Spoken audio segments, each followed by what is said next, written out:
I'm not perfect, but I'm enough. Just because it's not perfect doesn't mean it's not good. I am worthy of love. I am worthy of grace. I don't have to prove myself to anyone. I am perfect just the way that I am. Welcome to The Art of Speaking Up, a podcast that empowers professional women to rise. I'm your host, Jessica Guzik, and in this show, I take you undercover into the stories and lessons that I learned, sometimes the hard way, throughout my career. I also talk with working women, leaders, and coaches to show you that no matter what your struggle is, and no matter what your career goals are, you already have all the talent that you need to succeed.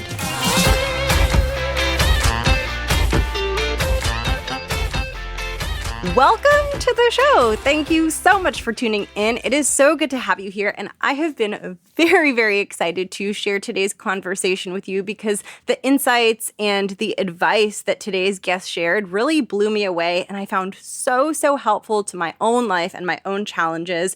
And if you are someone who wants to feel more confident in your role, or some of the difficulty that you have in your professional life is around wanting to feel more comfortable, more at ease, and struggling in not feeling that way. So struggling with feeling uncomfortable, being really hard on yourself, not feeling whole and good and strong in who you are and how you show up professionally. If you feel those feelings, today's conversation will really help you. We really deep dive here into the myriad of reasons why it can be so difficult for us to show feeling strong and whole and to believe in ourselves. And today's guest is not only a woman who has built and is building a very successful career in the corporate world, but she is in process of building her career coaching business, and she has such helpful insights on how to find acceptance within ourselves when we are dealing with challenging situations and when we are struggling to be our own best supporters. If you feel like you can never get to the point of showing up in the way that makes you happy and the way that makes you feel like you're giving it everything, and if you feel like you're really hard on yourself and you're constantly like never quote unquote able to get it right, I think you'll find a lot of reflection in here that can help you begin to think through some of those challenges and figure out how you can maybe step back and find some space within yourself to recognize all of the incredibleness that you're already bringing to the table and all of the potential that lies ahead for you to do that even more. I'm going to keep this intro quick because I am so excited about today's guest and just so excited about this conversation. So let's meet her and enjoy. Hey everyone, my name is Michelle Gomez, founder and CEO of Michelle Gomez Coaching. I am an author, speaker, and career coach.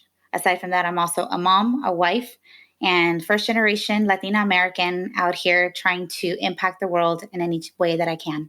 And for us to get to know you a little bit better, could you tell us a little bit more about your career? And I've been asking guests to divide their career kind of like into chapters or chunks. And so could you walk us through what that looks like for you? Sure. So initially, when I graduated from high school and went to college, I had this thought that I wanted to be a news anchor.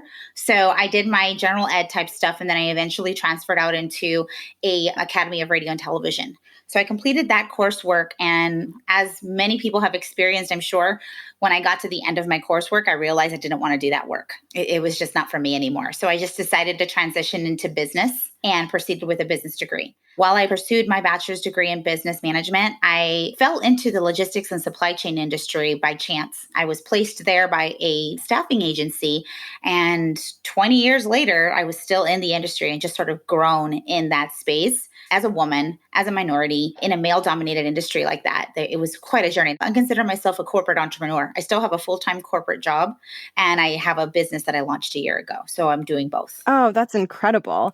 And bringing us into the present moment, what is something that you're working on now where you're trying to grow or shift in your inner world and your mindset?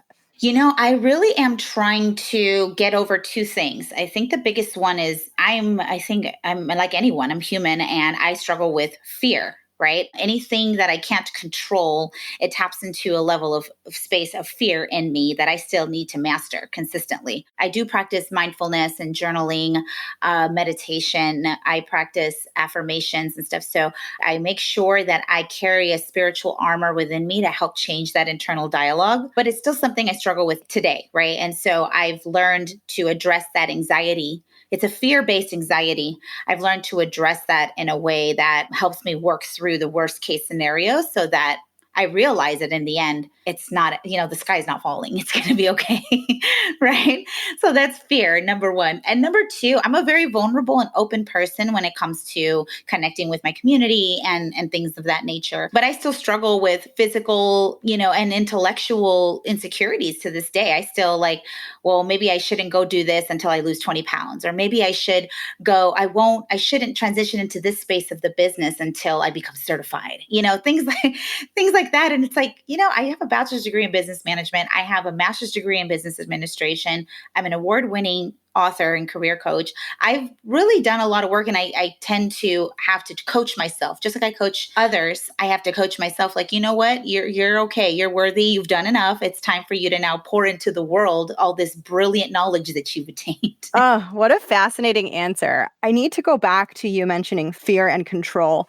And I'm super curious, has your relationship with fear changed from a time before you put effort into and practice mindfulness and things like that? Like, how has your relationship with fear evolved? Oh man, I now understand that it's here to trigger an unhealed version of myself. That's what it's here to do. It's a natural thing, right? We come from cavemen and women. And so our ancestors, they're out here facing real problems in those times, right? Like, where are we going to eat? The whole shoot, that frost is coming and we're probably going to freeze. We should probably find some wood and some place to stay warm. And so those are carnal fears and so fear is just a carnal part of our internal everything, right? And so when it shows up, I understand now it's there to try to protect me, right? Like it's trying to like, oh no, watch out, don't go that way, don't trust this person, don't make that investment. But I try to look at it as kind of like a parent. When a parent, they mean well, but they're a parent. And so you're like, honey, you should probably not stay out too late. You should probably not go hang out with these people. So I understand it. And just like I do with my own parent, when she, warns me of something, I'm like, thank you, mom. I appreciate it. And I just go back and trust myself about how to move forward, right? Because I'm an adult and I can do that. So the same thing with fear. Like when fear is here, it's kind of like, I see you, you can take a back seat. I see you. I'm not ignoring you. I'm just not going to let you be the focal point of how I'm going to move forward. I will hear what you have to say. I will mull it over, but I'm still going to trust myself to make the best decision with what I know in the moment. And a lot of times those fears are the things you don't know. You fear what you don't know. What if this happens? And what if that happens? And so, yeah, my relationship with fear is less of a clear deterrent, like don't do that. It's a mistake. You're going to fail. You're going to embarrass yourself. It's more of I hear you. I see you. I got this. I think I'm going to be okay. That's so powerful. And I think that's so helpful for anyone who's dealing with fears of their own. And I want to go back to your early career. And actually, you're still in the corporate world. So it might even take us up to the present moment. But I want to hear a little bit about what has made it challenging for you to advance and move up in your career, whether those are internal things that you experienced inside, like self-doubt, or external things that were reflected to you from the environment around you. I would love to hear your experiences around all of that. Sure. Well, now hindsight is 2020, right, Jessica? So in the moment, I just thought I had to be the fighter for everything. I had to fight for every position, I had to fight for every opportunity. I wanted to make sure that those around me understood that I was a hard worker and that I could be trusted and depended upon, and that I was disciplined and ambitious, right? And I thought that those badges of honors were enough to advance me in my career. But over time, I realized that sort of aggressive push towards things actually left more of a bad taste in people's mouths than an impression, a positive one. Like, wow, she's really, it was clear I was a go-getter. It was clear I was a determined person. But I think sometimes pushing for those things and outside of alignment of timing and maturity and when things are right for you, I was forcing things. And so when I wouldn't get the attention or the accolade that I thought I deserved, I became frustrated. I struggled with imposter syndrome a great deal. And it's something I have to actively work through daily, even now. It's why I wrote my book. It's the title of my book. So internally, I just was like, somebody please notice me. Somebody please hello, I'm working really hard. Don't you guys see this? And, and so I was pushing and pushing and probably doing more harm than good. But in the end, it still opened me up to opportunities. But I think it opened up with a grain of salt in some people's mouths, right? So that was going on internally. Externally, of course, I'm in a male dominated industry. I started at 19 and there was very few women in positions of power in that industry when I first started, and especially women of color. And so yeah, it was difficult to fight for a seat at the table only to get to the seat at the table and be like, there's no one else who looks like me here, And so I was surrounded by middle-aged Caucasian men.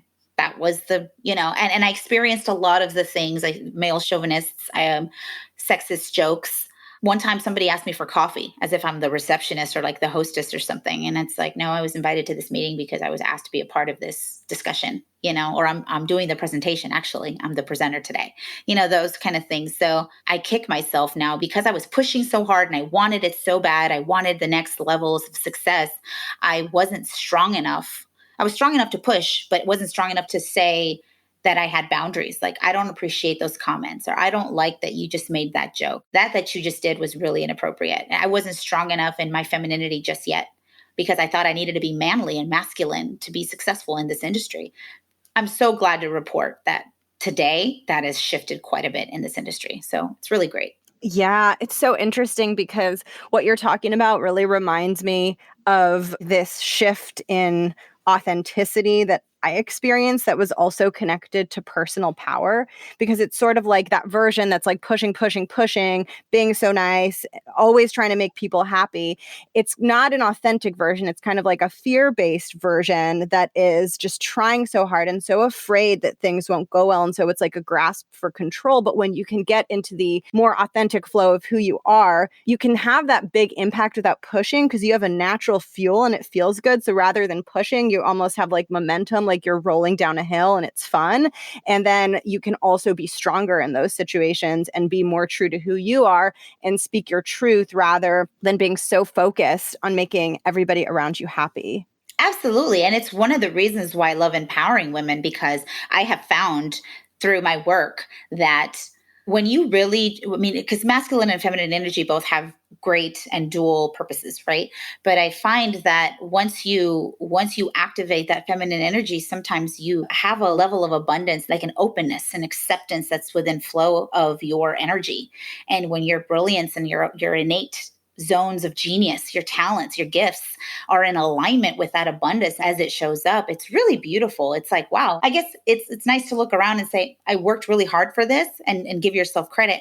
And then it's also really nice to say, wow, this is all coming, and not feel guilty about all of this abundance that's coming your way, all this opportunity, because now you've shown up with a sense of self that no chauvinism or negative environment or anything can take away from you. Oh, absolutely. And I feel like it can almost come in just like a huge wave, because as soon as you really start stepping into who you are and showing up differently, I think a lot of those good things can come in faster than you realize, because the world really does respond to that strength and that inner power that you project through your behavior and through your actions and through the way you work and speak. And it can be almost like overwhelming. And I definitely also have had experiences where it's like, whoa, this is actually maybe even a little bit easier than I thought. Like the initial showing up and the initial boldness is scary and there's like a push there. But then once I do it, I get to go downhill a little bit. And then I was like, this is worth it.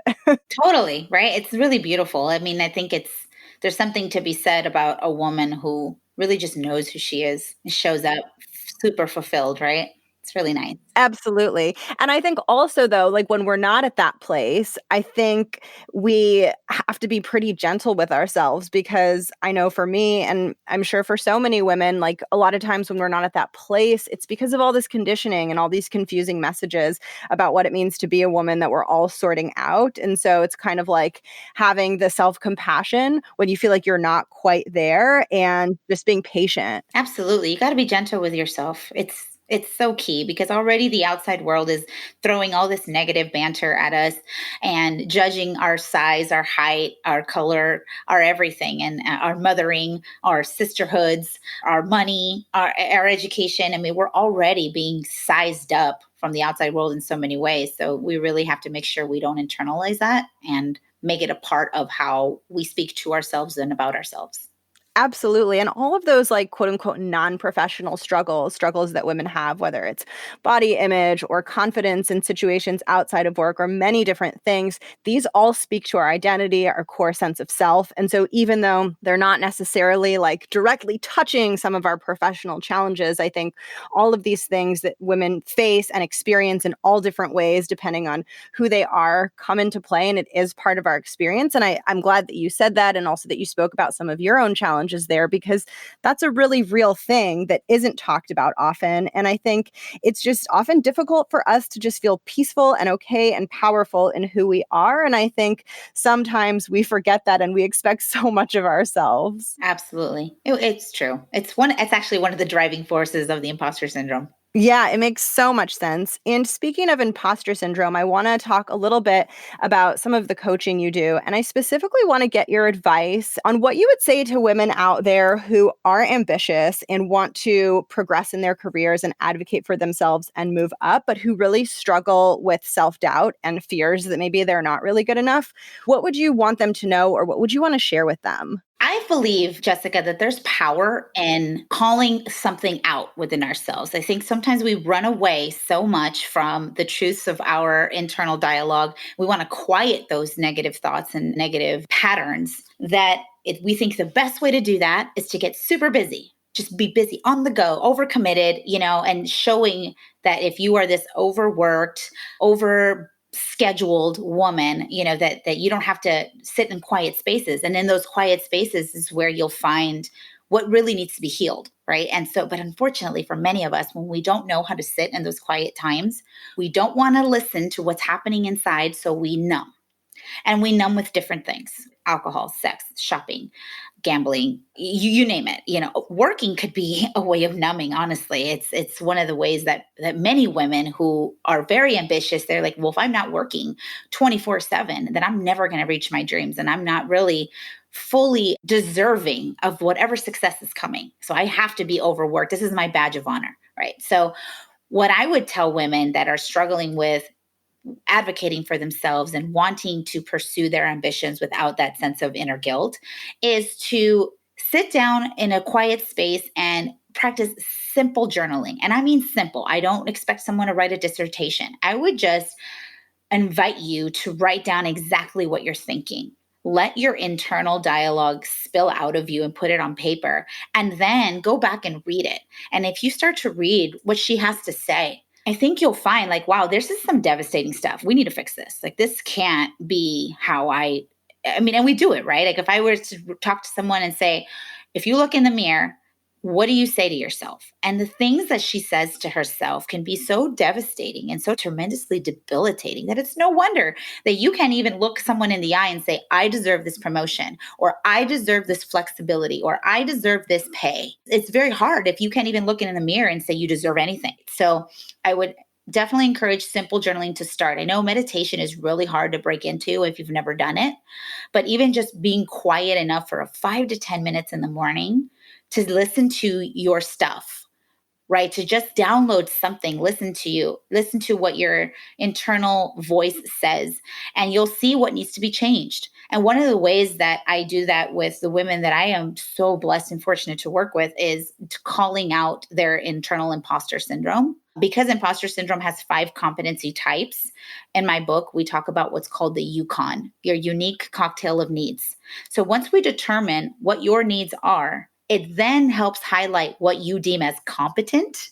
Because if you have such a strong judgment about what really true competence is, then you're certainly going to push yourself to the brink of insanity to try to prove to the world, see, I'm competent. See, I'm doing it. And that has so much health and mental negative fallbacks if you don't check it. And so I really think journaling, simple meditation. And when you dive into the imposter syndrome in your life and how it shows up, which competencies of the 5 competencies, which ones make up your Yukon, then you know what affirmations are going to need to take place to change that. So rather than say, I'm the perfectionist, right? Like, so nothing is great if it's not perfect. If I'm not perfect, I'm not worthy. If I'm, these are the things that go through your head. You can play it like a broken record, right? So then once you understand your Yukon, you can create a list of 5 to 6 affirmations to change that. I'm not perfect, but I'm enough. Just because it's not perfect doesn't mean it's not good. I am worthy of love. I am worthy of grace. I don't have to prove myself to anyone. I am perfect just the way that I am. And so these are the affirmations that help disrupt the pattern of that broken record that you play every day. That makes so much sense. And what you talked about in terms of like, what do we feel when we're with ourselves? And what's the thing that comes out of our mouth when we're looking at ourselves in the mirror? That's something for me that's been so core to this show, because if we have that, essentially, sometimes it's pain, sometimes it's self-hatred, but if we have that like darkness and it's in us, and I think so many of us struggle with it really does like disguise itself and contort itself and comes out in the weirdest and most unexpected and most hidden ways. And so I think it is so important, and it can take a lot of work and exploration, like to get all the way down there, because sometimes it's many, many layers deep. But like one thing I've even noticed lately, which is fascinating, is that like often when I'm stressed or quote unquote overwhelmed, there's actually like major sadness going on. Like, and if I really slow down enough to figure out what I'm feeling, I'm not overwhelmed and I'm not stressed. I feel something much worse that I don't want to feel. And it can be really hard actually when you do start going into those feelings, because often like you develop the coping mechanisms for a reason, right? And then there's a lot of, I think, courage and strength that you have to commit to as you move through those. But then I also think a lot of the negative patterns in your life can begin to clear and can begin to open up when you do that. But I completely agree with what you're saying. And I think it's such valuable work to do. It is. And it's hard if somebody's never done it. It seems very woo-woo to many people, right? But for those who listen, and I'm a Christian, and so I still read my word and I still do my devotionals and pray. And so adding this to my spiritual practice, simple stuff, journaling, and it goes and seasons change, right? Sometimes you'll have a season of journaling. Sometimes you'll have a season of just reading. Sometimes you'll have a season of meditation. It just depends. But you don't know what your body needs, what your spirit needs at that time if you don't check in. So I would highly recommend checking in every morning. That's so helpful. And staying on this topic of imposter syndrome and self-doubt and some of these internal struggles, can you talk about some of the struggles that are unique to Latina women, either that you've experienced or maybe that some of the women you've supported have experienced? Absolutely. So the imposter syndrome, it is a behavioral phenomenon that is afflicted to many high achieving people. I mean, men and women alike, but studies have more data from women because we've just been more open to being a part of the study. Right? Men have been less available or less eager to participate in the studies. So there's less data to show their experiences. But also, men are a lot more forgiving of their pitfalls than women are. Like when men make a mistake, many men have responded with, oh, well, that was just a learning experience. Like I just chalk it up to a learning experience. Like, okay, duly noted. Won't do that again. Learned, move on. Meanwhile, a woman will beat herself up for 5 days. You should have done that better. Well, a smart, competent person wouldn't have made that mistake. You look like a fool now. How are you going to clean that up? These are the things that, we say to ourselves as imposter syndrome strugglers. So already we have this negative dialogue about, being perfect or being a genius or being the expert of something, being able to do it on your own and being the superwoman while you do it all. So imposter syndrome in women already very prevalent. Then you bring in the cultural dynamics of being Latina and being a first generation Latina. You are sort of in a unique situation where you're breaking generational patterns. And as you get older, you have a choice.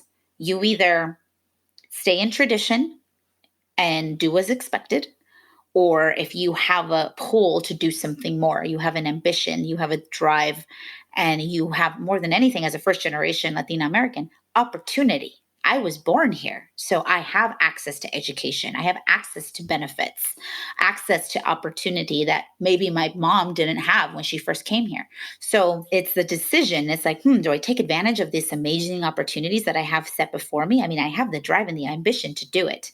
Or do I follow the traditional expectation of a Latina woman, right? Which is stay humble, don't get too big, stay home and take care of the children, have a job, but let the husband is usually the star. And, the men are the ones that get the opportunities and be really almost unhealthily close to your extended family to where, don't practice boundaries because that's not, it's not how we do things around here.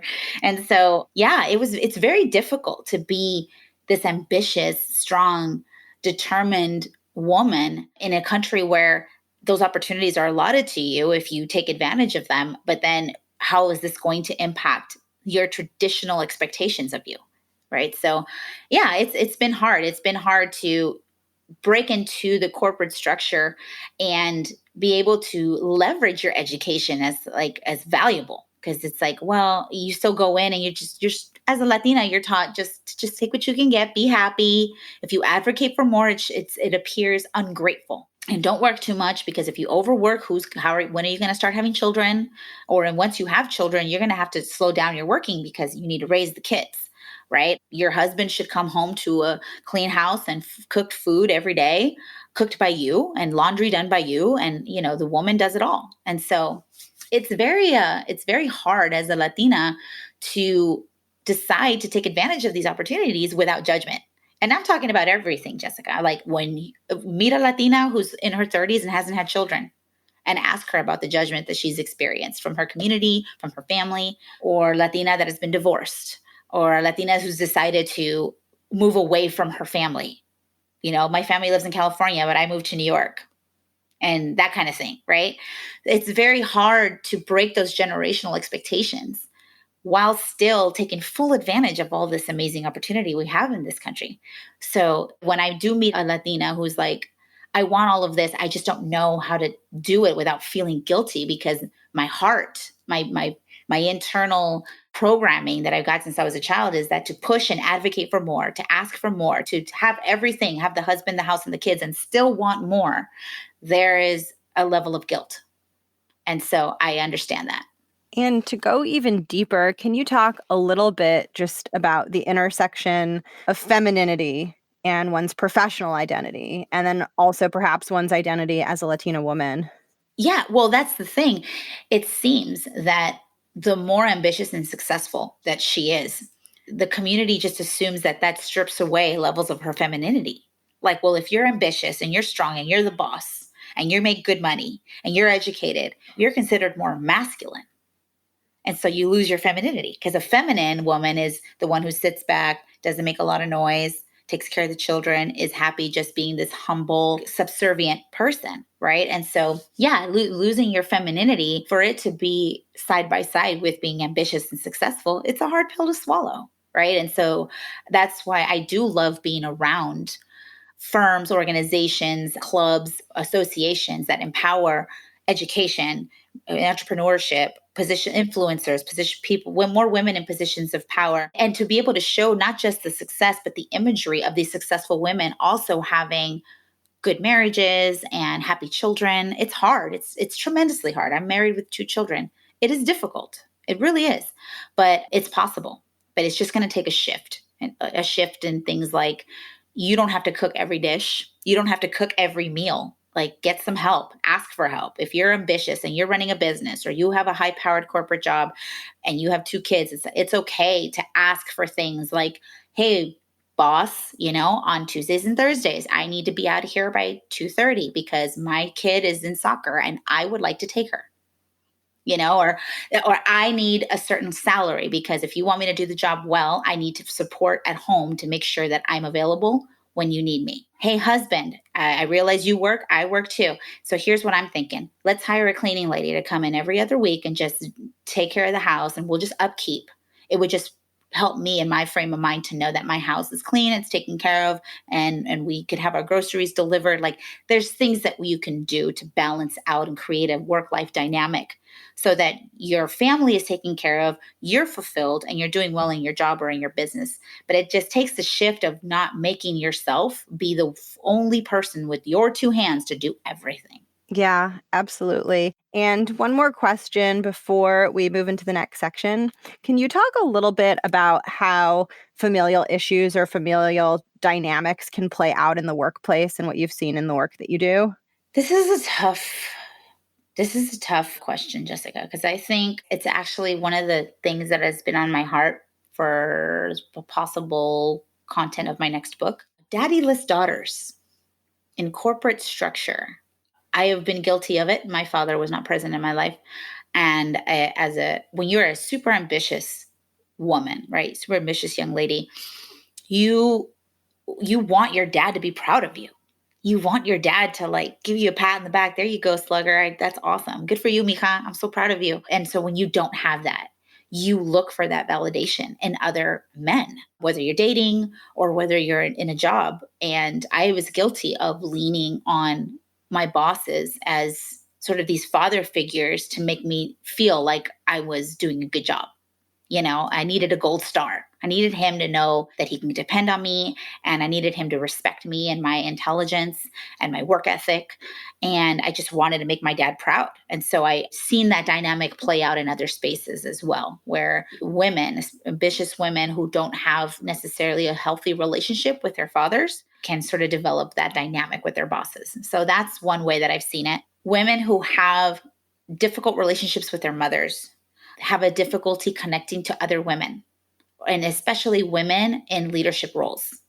Because if they have never experienced the true nurture of a loving mother that, and mothers come in all shapes and sizes, and just they're humans just like us. And I am a mother too, so I empathize now. We're so judgmental when we're not mothers because we think like, oh, this shouldn't be that hard. And it really is hard. It's hard. It really is. So when you have a mother who maybe has narcissistic tendencies or is sort of an emotional terrorist in some spaces, it's the daughter doesn't get this safe nurturing to be confident in just being who she is, like just be herself and not have to be something different in order to receive love from her mother. And so when you have that guard around you, it's difficult to connect to other women in your job, and even more difficult to create a healthy working relationship with your boss who might also be a female. So I've seen that play out.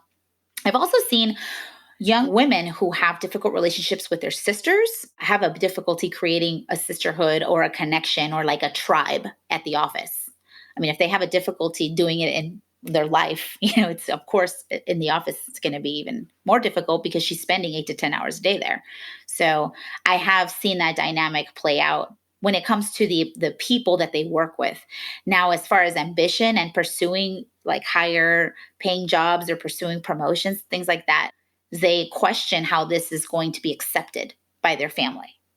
Like especially where they are in life, like if they're single and like, oh, mom, dad, I think I'm going to go, there's this promotion and its promotion sounds really great. It's going to double my salary. I'll get to travel. I'll be part of some awesome projects. I'll get to do work that I care about, rather than just typing in a bunch of data. And the parents could be like, but you're 27. Like, when are you going to get married? Like your clock is ticking. What's happening? And so she'll might hold herself back and she doesn't want to hear that, or she could just had a baby or just became married. It's like, oh, your life's different now. Your job is just your job. And so it becomes so much with familial dynamic really impacts their decision making and how they move forward. And even when they do decide, you know what? Screw it. I'm going to do it. I'm going to go for the promotion. I'm going to do the thing. I'm going to start the business. I'm going to go for the degree. There's this level of guilt because you have to explain yourself and to your family, And so, but even that, Jessica, I see is shifting also. I have heard, I was fortunate to go and speak at a Latina conference at Cambridge, at Harvard in February. And there was just Ivy League Latinas from all over and different backgrounds. And there was a lot of moms and dads present at this conference. And it really inspirational to see how they were like really behind their daughters, like this is great. She's good. Those girls from Harvard, from Duke, from Stanford, from Yale. And so all these parents that were present were like, wow, look at my daughter. She's really doing it. Like, this is great. And so it was nice that they weren't feeling disappointment for their daughters pursuing an Ivy League education. Yeah, I'm really thankful for you for sharing that and for sharing your own experiences, because I think that this is probably a silent struggle. And it's one that's very difficult to talk about. It's one that's not really talked about in the workplace or even in other conversations like this. It's just not something that you hear much about, but I'm sure that it's present for so many people. So I'm really glad that you're able to share some of that so that if that is a pain point for someone, they know that they're not alone. And I'm guessing that this is probably much more common than we might guess it is, because we all have our baggage and we all have these imperfections or skeletons in our closet. And I know a lot of times, like in a work environment, obviously we're not really sharing these things. So I think our brain starts to kind of build in a belief system that we're the only one with issues or struggles. And it can make a person feel really alienated and just kind of really down about what might be difficult in their life. Totally. Absolutely. And if you're ready, I want to ask you where people can get in touch with you and what is it like to work with you? Yeah, I think that, I used to send everyone to my website, which is a great resource, honestly. It's a www.michellemgomez.com. That's Michelle, Michelle, middle initial M for Martha, and then my last name, Gomez.com. That's a great place to start. But if we really want to connect, go find me on Instagram because I'm on there and I love connecting with people on there. I do every Monday, I do a Mondays with Michelle where I share a career tip. And so, and it kind of leads you to, more content throughout the week. But yeah, my Instagram is at MG, my initials, MG Success Coach, SUCCESSCOACH. Wonderful. And you briefly mentioned your book, but can you tell us what it's called, maybe a bit more about it, and where to find it? Sure. The name of the book is Own Your Brilliance. Overcome Imposter Syndrome for Career Success. You can find it on Amazon. You can even download a free ebook copy if you'd like. It's on my website. So if you like to read off of screen, then the ebook option is definitely available to you guys. But the book is basically a guide. It's a self-help book on how to address your imposter syndrome, identify your Yukon. I give you strategic steps to overcome those negative internal dialogues that we talked about. And then it moves into the mechanics of career transition. So now that you've overcome this imposter syndrome, you call it out, you know your Yukon, you know the work that you have to do internally. Then I give you the steps on how to make your next career transition, whether you're promoting or you want to move to another role. So I talk about mentorship, resumes, interview prep, things like that, stuff to kind of get you to the next step as confidently and strategically as possible. Oh, so helpful. It's like everything in one. Yeah. Yeah, it's really, I mean, it's gone really, it's been really helpful. I've heard a lot of positive feedback already since I've launched it. And so I'm glad to hear that people are resonating well with it. And then as far as working with me, everything we do is virtual. So you don't know how you can do it from the comfort of your home or from, a Starbucks. But I do offer some career coaching through an 8-week course. I also offer a small package for if you just want to do your resume and cover letter. I call it my Rockstar Resume and Cover Letter package. And very recently, I started doing some life coaching. I think people who have come to me or have heard me speak in different spaces. What's beautiful about the work that we do, Jessica, is that we get to hear from the people that listen and follow us, and they get to tell us what it is that they need. And so very recently, I had someone in my online community say, you know what, I've read your book and I've heard you speak and I see your career coaching and I see all that, but I just want to work with you. Can you just be my life coach?